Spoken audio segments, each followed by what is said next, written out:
नमस्कार दोस्तों, आप सभी का स्वागत है आपके अपने यूट्यूब चैनल मैथ सर्कल में। दोस्तों, आज का जो हमारा कॉन्सेप्ट रहेगा वो है दो बिंदुओं की बीच की दूरी से रहेगा। ठीक है, आज हम इस वीडियो में सीखेंगे कि दो बिंदु दिए जाने पर उनके बीच की दूरी को कैसे निकाला जाता है। ठीक है, तो यहाँ पर देखिए सवाल क्या है, बिंदुओं 2,3, 4,1 के बीच की दूरी ज्ञात करनी है। ठीक है, तो हमें यहाँ पर दूरी सूत्र का प्रयोग करना है। तो देखिए, मैं आपको इस सवाल करने से पहले मैं आपको दूरी सूत्र समझा देता हूँ कि क्या होता है। देखिए, ध्यान दीजिए, दूरी सूत्र कब लगाते हैं, ध्यान दीजिए, जब दो बिंदुओं के बीच की दूरी ज्ञात करनी हो। ठीक है, दो बिंदुओं के बीच की दूरी जब भी ज्ञात करनी है तो हमें क्या लगाना है, दूरी सूत्र। और दूरी सूत्र कैसे लगाना है, देखिए, जब भी आपको इस प्रकार दो बिंदु दिए जाते हैं तब आपको उन दोनों को ऐसे मिला देना है। ठीक है, ये जो बीच की दूरी है ये दूरी ही ज्ञात करना दूरी सूत्र होता है। ठीक है, मान लीजिए आपको इस बिंदु के निर्देशांक x1, y1 और इस बिंदु के निर्देशांक x2, y2 दिए जाते हैं।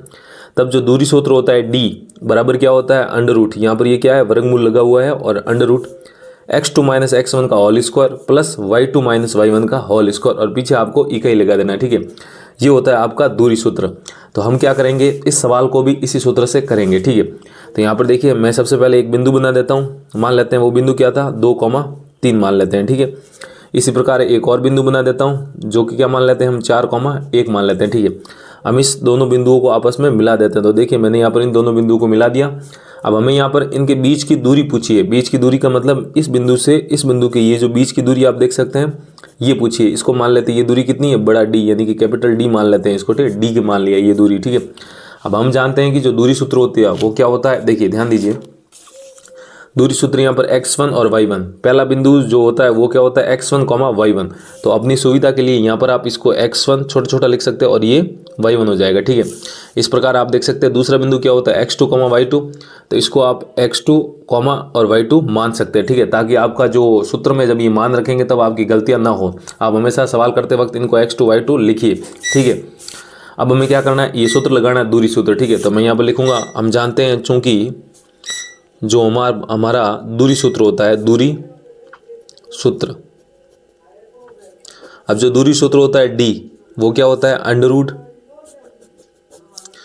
y2 माइनस y1 का whole square plus x2 minus x1 का होल स्क्वायर। ठीक है, और पीछे क्या लगता है, हमेशा इकाई लगता है, तो हम भी यहाँ पर क्या लगा देंगे, इकाई लगा देंगे। ठीक है, अब कहीं कहीं जगह ये x2 माइनस x1 का होल स्क्वायर पहले लिखा जाता है और y2 माइनस y1 का होल स्क्वायर बाद में लिखा जाता है, तो उससे कोई फर्क नहीं पड़ता है। ठीक है, अब हम क्या करेंगे, ये जो हमने ऐसा चित्र बनाया है, यहाँ पर ये x1, y1, x2, y2 के जो यहाँ पर मान आप देख सकते हैं, x1 का मान 2, y1 का मान 3, x2 का मान 4, y2 का मान 1, ये सारे मान हम इस सूत्र में रख देते हैं। ठीक है, अब अगर आप मान सकते हो तो इसको a बिंदु मान लीजिए और इसको b बिंदु मान लीजिए, तो इन दोनों के बीच की जो दूरी है वो a b हो जाएगी। यहाँ फिर आप इसको d मान लिया तो d भी लिख सकते हैं। ठीक है, तो यहाँ पर आप a भी लिख सकते हैं, यहाँ पर ये दूरी जो ये या मतलब d भी लिख सकते हैं। ठीक है, तो देखिए ये दूरी कितनी आ जाएगी, under root y2 minus y1 का होल स्क्वायर। देखिए y2 के ऊपर कितना लिखा है, 1, तो यहाँ पर लिखेंगे 1 माइनस y1 के ऊपर कितना है, 3, तो यहाँ पर लिखेंगे 3। ठीक है, और इसका हमें क्या करना है, वर्ग यानी कि स्क्वायर करना है, प्लस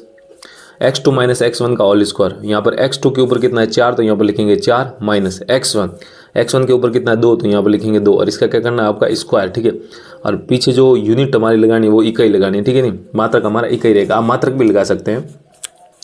तो यहाँ से जो इन दोनों बिंदुओं के बीच की दूरी d का हो, यहाँ पर ab, मैं यहाँ पर ab लिख देता हूँ, ab बराबर कितना आ जाएगा। अब इसको हम क्या कर लेंगे, सरल कर लेंगे। ठीक है, तो देखिए 1 माइनस 3 कितना हो जाएगा, आपका माइनस का 2। ठीक है, और माइनस 2 का हमें क्या करना है, वर्ग, प्लस 4 माइनस 2 कितना हो जाएगा, 2, और फिर हमें इसका भी क्या करना है, वर्ग करना है। ठीक है, और पीछे क्या लगा देंगे, इकाई लगा देंगे। अब हम इसको सरल कर देते हैं, तो यहाँ से ab बराबर अंडर रूट -2 का वर्ग, -2 का वर्ग मतलब -2 को 2 बार गुणा करना है। यहाँ पर मैं देखिए करके बताता हूँ, -2 को -2 से गुणा करना है, 2 बार गुणा करना, माइनस टू माइनस प्लस, और 2 गुणा 2 कितना हो जाएगा, 4, तो इसका वर्ग कितना आ गया, 4। ठीक है, प्लस 2 का स्क्वायर यानी कि 2 गुणा 2, ये भी कितना आ जाएगा, 4 आ जाएगा। ठीक है, अब इसको यहाँ से आप सरल कर सकते हैं, 4 प्लस 4 कितना हो जाएगा, अंदर 8 हो जाएगा, तो इसको हम लिख सकते हैं अंडर रूट 8 इकाई।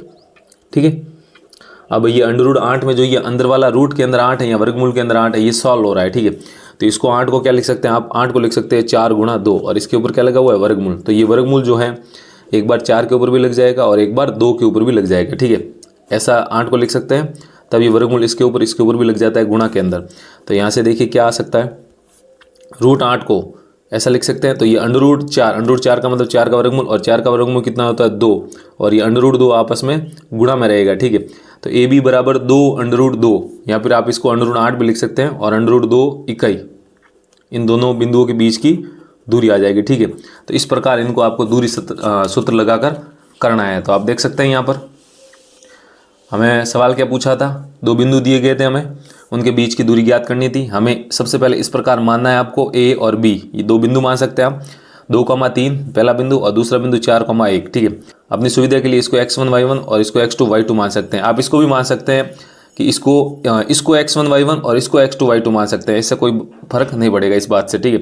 तो आप यहाँ पर x1 y1 x2 y2 मान सकते हैं। फिर आपको दूरी सूत्र लगाना है, सिंपल, d बराबर √y2 माइनस y1 का whole square plus x2 minus x1 का होल स्क्वायर। अब यहाँ से जो x1 के ऊपर है वो x1 का मान, y1 के ऊपर है वो y1 का मान, x2 के ऊपर वो x2 का मान, और y2 के ऊपर वो y2 का मान, ठीक है। तो इसमें मान रख देंगे और फिर हमें ये सरल करना है। और यहाँ से हमारा जो ए बी यानी कि इन दोनों बिंदुओं के बीच की दूरी है वो कितने, 2√2 यानी कि 2√2 इकाई हमारे इन दोनों बिंदुओं के बीच की दूरी आई है, ठीक है। तो उम्मीद है आपको समझ में आया होगा।